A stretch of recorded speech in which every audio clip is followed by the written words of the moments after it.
Hey, Scott. Happy Friday, boys. Let's do this. Happy Friday, 4 in a row. It's fun, but there's a little worry here. What's going on with Brian Robinson?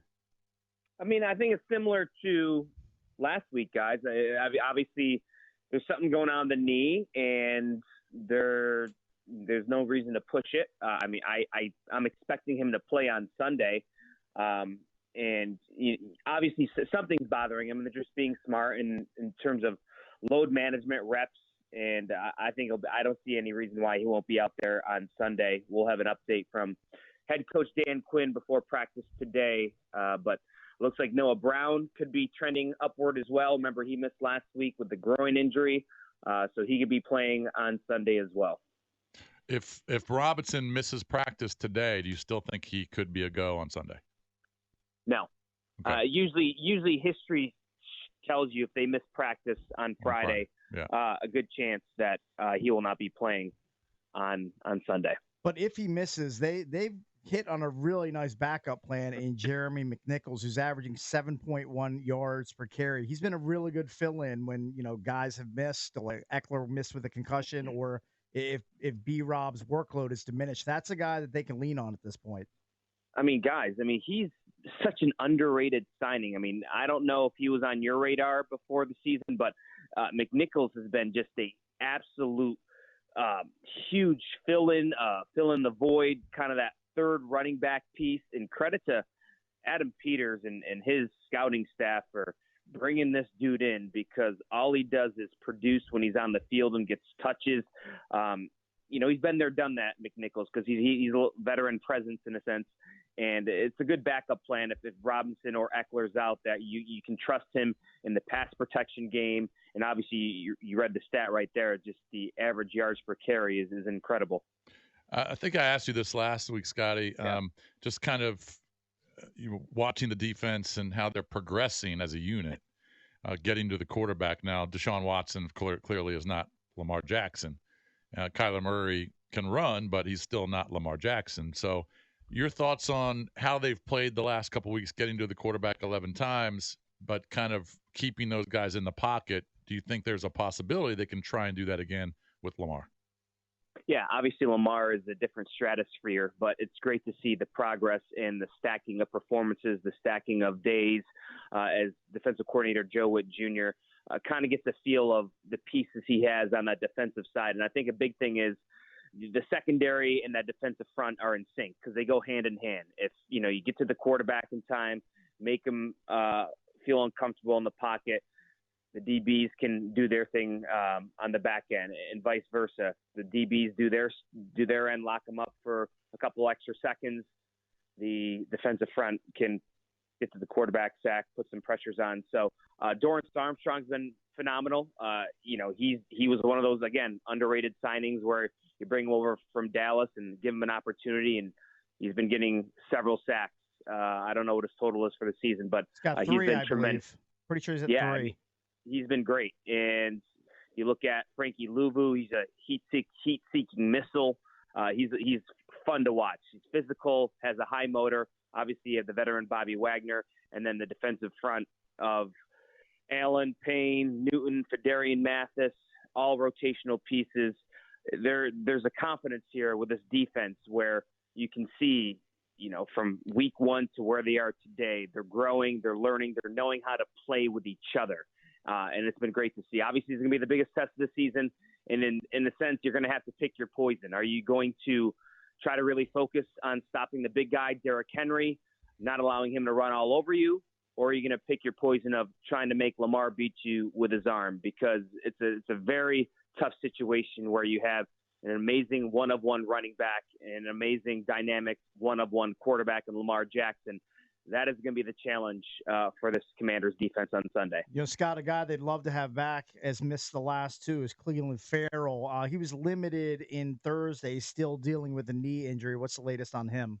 Yeah, same deal. We'll hear more from Dan Quinn. Obviously, he missed last week as well, and you'd love to get him back as another pass rusher. Dexter Fowler, I believe, had a sack last week.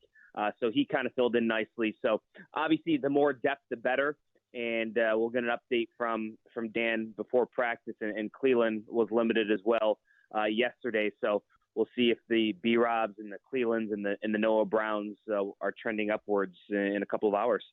Have you noticed a change in demeanor from the players, the coaches, any of them? Are they feeling themselves any like maybe in years past some of our teams might have?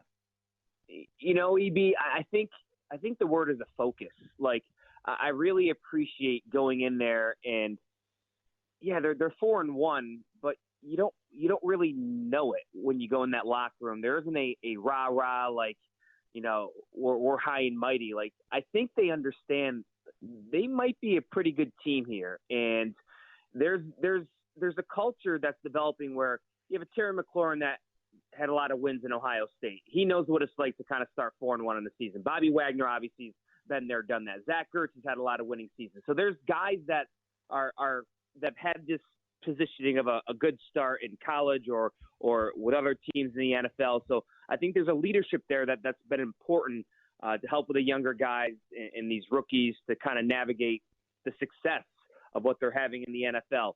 And I look at this Ravens game and, they don't really have anything to lose. Like, I think the pressure's on Baltimore. Obviously, you look at the big brother, little brother kind of mentality, and Washington's not supposed to be 4-1. They're not supposed to have a better record than Baltimore, what many believe going into this matchup. So I think they can go out there, play fearless, be confident, and do what they've been doing for the last 4 weeks. Yes, they're moving up a weight class, but talking to the guys, I don't get the thing. They don't fear anybody. They feel like they can beat Baltimore. They feel like they can beat anybody in this league. And it's very refreshing that there's a confidence and a focus with this team, with these players, with this coaching staff that's been lacking for years in that locker room. Talk to Scott Abraham, news director, anchor at ABC7, covers the Commanders. When you were talking about their focus and bringing up all the veterans, I immediately thought of Jaden, because I think he's very similar to the way that you were describing the vets. He's somebody that's going to be grounded and not get carried away with where they are right now. Yeah, he doesn't act like a rookie, guys. And I know you guys listen to the press conferences and see kind of his demeanor. It speaks to the maturity, speaks the way that he was raised, speaks to the amount he played in college. And I don't think that's discussed enough of, all the games he played in college, the amount of snaps he took in college, the amount of high pressure situations he was in the SEC in those games. Nothing phases him, and he understands it's a roller coaster sometimes in the NFL, but my goodness, it looks like he's handling everything that is thrown at him. Last week, it was a slow start. He didn't panic. He stuck to the game plan. He made that one big throw to Terry McLaurin, and then all of a sudden, you saw the confidence. You saw kind of the game plan, the offense open up a little bit, and he settled in. He's trending, obviously, so high right now, nationally, locally. You want him to stay healthy. You want him to continue to grow. And I know there's that extra layer in this game of Lamar versus Jaden. And I'm sure you played the sound bites of what he said about that, of not wanting to be compared about Lamar. He's his own quarterback. I mean, just amazing quotes, amazing comments from a rookie quarterback that all he wants to do is win. All he wants to do is help this team be successful. He's not worried about being compared to Lamar or doing better than Lamar in the game.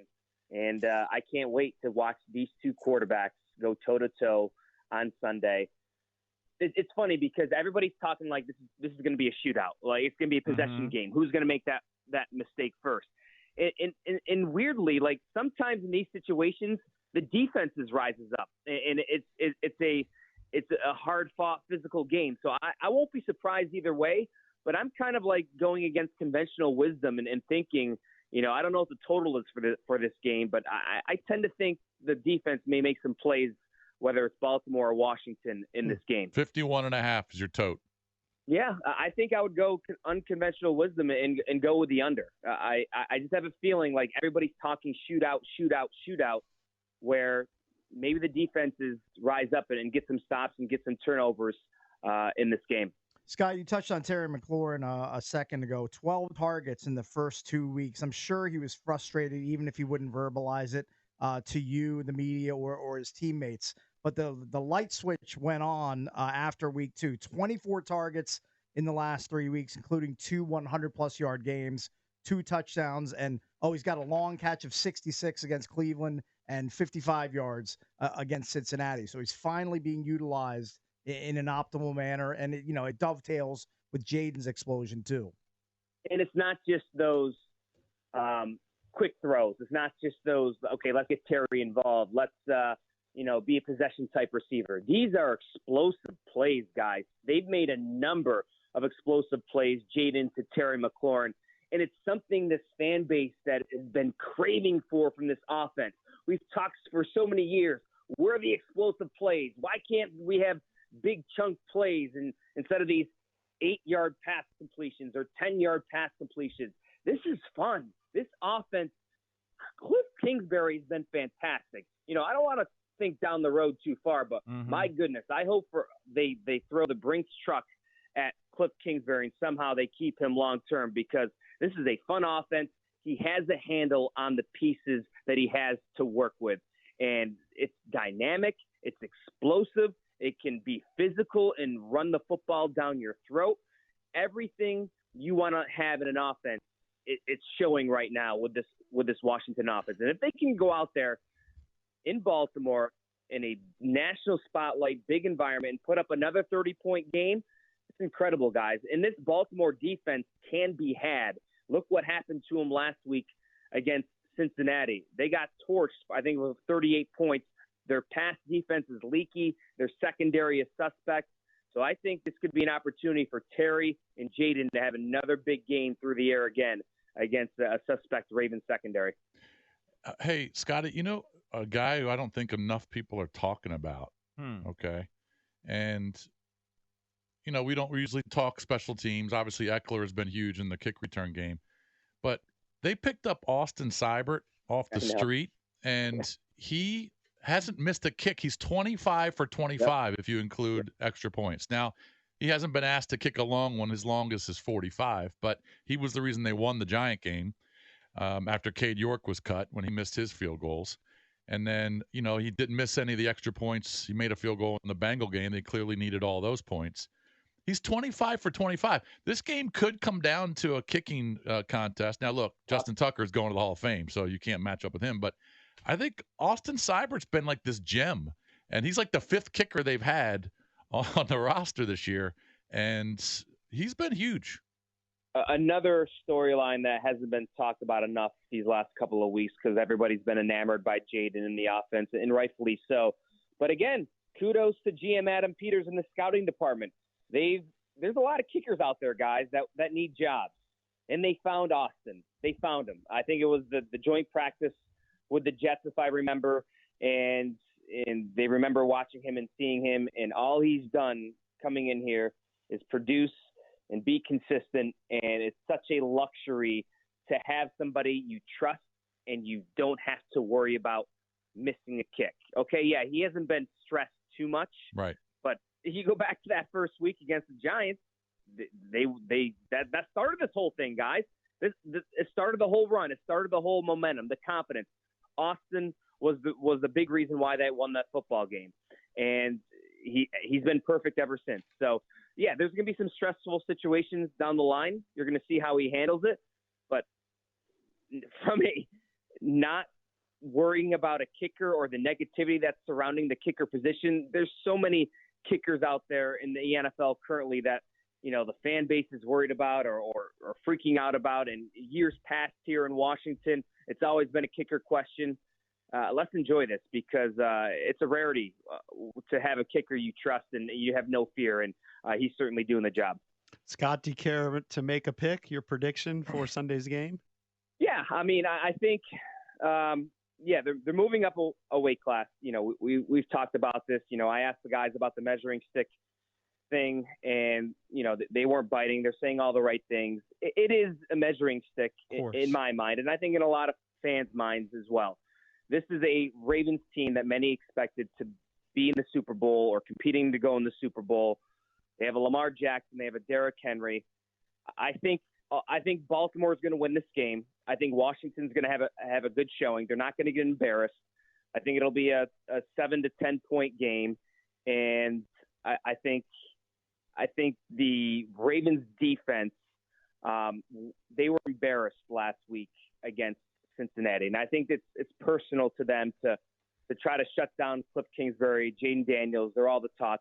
I think the Ravens defense might make a couple more plays that'll be the difference, whether it's a turnover, interception, to kind of make this game go in the favor of the Ravens. So give me Baltimore by 7 against the Commanders. And you'll be up there. I'm going. Can't wait, guys. It's going to be fun. Must see TV. All right, Very man. cool. Very cool. All right. All right, Thank Scott. you, Scott. Appreciate it, buddy. Thank you. Thanks, guys.